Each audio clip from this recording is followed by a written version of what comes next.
C'est l'heure de votre journal sur Radio Nour présenté par Maël Manomba. Assalamu alaikum, vous écoutez Radio Nour.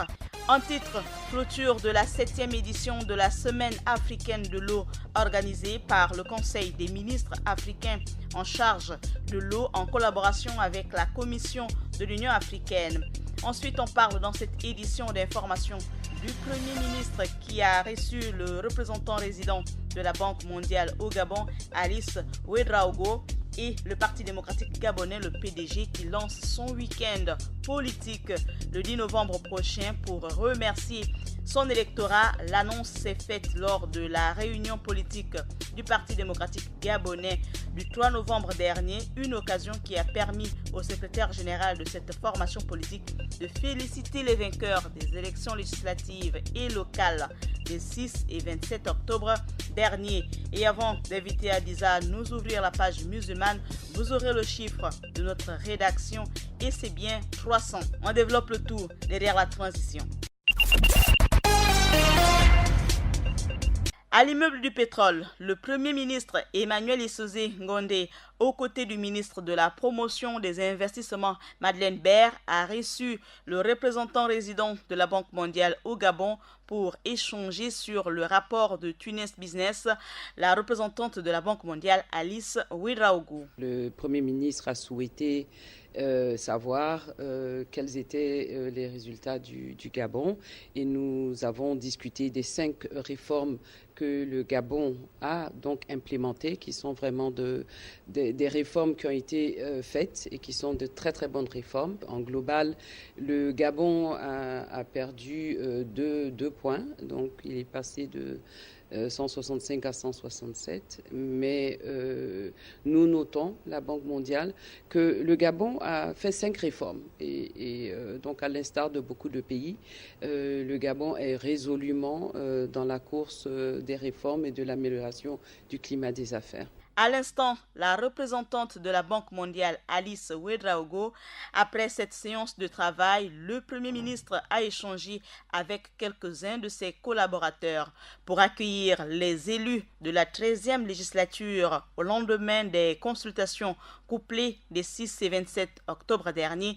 La question de la réhabilitation des 2 chambres du Parlement était à l'ordre du jour. Et là, je vous propose d'écouter le ministre en charge des institutions, Noël Nelson Mason. Les élections législatives viennent d'avoir lieu. Une nouvelle législature va se mettre en place. Il est important que tout au long du mandat de cette législature, la question de la réhabilitation de l'Assemblée nationale soit traitée avec toute la diligence et toute l'urgence requise. Vous le savez aussi, le Gabon a reçu gracieusement de la République populaire de Chine un don qui devait servir, n'est-ce pas, à lancer les travaux de réhabilitation de l'Assemblée nationale. Nous avons également évoqué la question des locaux du Sénat qui ont besoin aussi de réhabilitation. Vous savez que l'hémicycle du Sénat a subi ces derniers temps une détérioration et donc il est important que nous puissions aussi avancer sur ce dossier de la réhabilitation ou de la réfection, n'est-ce pas, de l'hémicycle du Sénat. À l'instant, le ministre en charge des institutions, Noël Nelson Mason. C'est au terme d'une semaine de réflexion que s'est achevée la 7e édition de la Semaine africaine de l'eau organisée par le Conseil des ministres africains en charge de l'eau en collaboration avec la Commission de l'Union africaine. Voici quelques recommandations lues ici par une actrice de l'eau, Sarah Malik. Nous, parties prenantes et participants de la 7e Semaine africaine de l'eau, nous nous engageons à prendre les mesures suivantes. D'appeler l'Union africaine à faire de 2021 l'année de l'eau et de l'assainissement, conformément au Forum mondial de l'eau 2021 qui se tiendra à Dakar, au Sénégal. Appeler les gouvernements à mettre en place un environnement favorable, y compris des mécanismes pour assurer la participation des citoyens, la transparence, l'intégrité et la responsabilité des interventions bien ciblées en matière d'eau et d'assainissement. Exhorter les États membres à renforcer les partenariats avec le secteur privé et d'autres acteurs non étatiques afin d'accroître les investissements dans le secteur de l'eau à l'échelle de l'Afrique grâce aux mécanismes et sources existants et novateurs visant à la fois à combler le déficit d'infrastructures hydrauliques et à promouvoir l'accès aux technologies innovantes pour créer des moyens de vivre résistants et durables. À l'instant, Sarène Malik, une actrice de l'eau, écoutons à présent le mot de clôture du ministre de l'eau et de l'énergie, Patrick Eyogo-Edzan. En tant que communauté humaine, nous devons absolument œuvrer pour que la majorité, sinon l'ensemble de nos congénères, puissent satisfaire leurs besoins vitaux en matière d'accès à l'eau potable et à des services d'assainissement de base. Aussi, au terme de vos travaux, vous avez émis des recommandations pour la mise en œuvre progressive des objectifs de développement durable, en passant par l'adaptation et l'appropriation des objectifs, tant au niveau national que sur le plan sous-régional, afin de prendre en compte les spécificités de chacun de nos pays.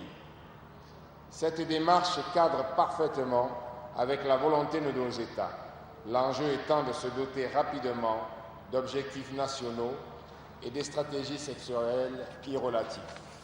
À l'instant, le mot du ministre de l'eau et de l'énergie, Patrick Eyogo-Edzan, qui proclamait la clôture de la 7e édition de la Semaine africaine de l'eau. Vie des partis politiques à présent avec la réunion politique du Parti démocratique gabonais, le PDG du 3 novembre dernier. Une occasion pour le secrétaire général de cette formation politique de féliciter les vainqueurs des élections législatives et locales des 6 et 27 octobre dernier.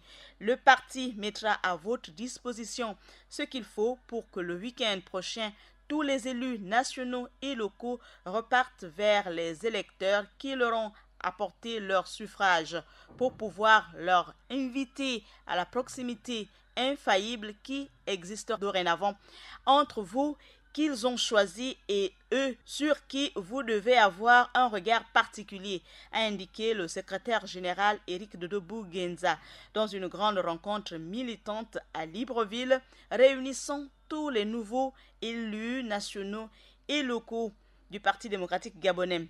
Le chiffre de notre rédaction, c'est 300. Notez que pour leurs fructueuses relations d'affaires, la filiale gabonaise du géant groupe bancaire BGFI Bank a rassemblé vendredi dernier plus de 300 clients basés au Gabon autour d'un traditionnel cocktail annuel de remerciements. À présent, nous allons inviter Adiza Adamou nous ouvrir la page musulmane. Assalam Adiza. Walaikum salam Maël. Dans la page musulmane du jour, on parle du Niger et ses zones frontalières. On parle au Nigeria des dernières négociations avant la grève générale. Et pour finir, on parle au Ghana de la mosquée de l'Arabanga vieille de 700 ans. On ouvre cette page musulmane au Niger dans les zones frontalières. Le Niger mène actuellement des opérations antiterroristes dans les régions frontalières de l'ouest du pays, dans la région de Tillabéri à la frontière avec le Mali pour mettre fin à des incursions de terroristes. Même opération également à la frontière burkinabé pour démanteler des cellules djihadistes. L'actualité du monde musulman, c'est au Nigeria avec les dernières négociations avant la grève générale. Réunion de la dernière chance ce lundi 5 novembre à Abuja pour la révalorisation du salaire minimum au Nigeria. Autour de la table, le ministère du Travail et de l'Emploi, le Forum des gouverneurs et les centrales syndicales. D'ultimes discussions, après des mois et des mois de dialogue de sourds, en cas d'échec, ce mardi 6 novembre débutera une grève générale d'ores et déjà rappelée par le Congrès du travail du Nigeria et du Travail uni. Les deux principales organisations syndicales nigériennes promettent un long mouvement dur et long. Et on ferme cette page musulmane Maël au Ghana avec la découverte d'une mosquée vieille de 700 ans. Au Ghana, si les murs de la mosquée l'Arabanga, la plus ancienne du pays, est l'une des premières à avoir été édifiée en Afrique de l'Ouest.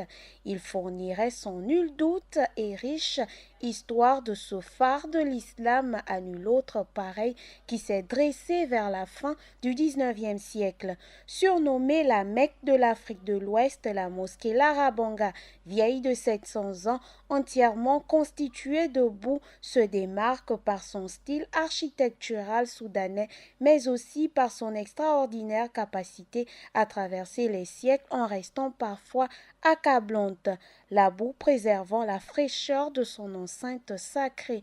Voilà Maëlle, c'est tout pour la page musulmane de ce lundi. Merci Aliza Adamou pour cette page musulmane. Merci Axel Kumba pour la technique et la mise en onde surtout. Bonne suite des programmes sur Radio Nour. La voix Bantou au micro. Présentation, c'est bien Maëlle Manomba de Mouabi. Assalamu alaikum.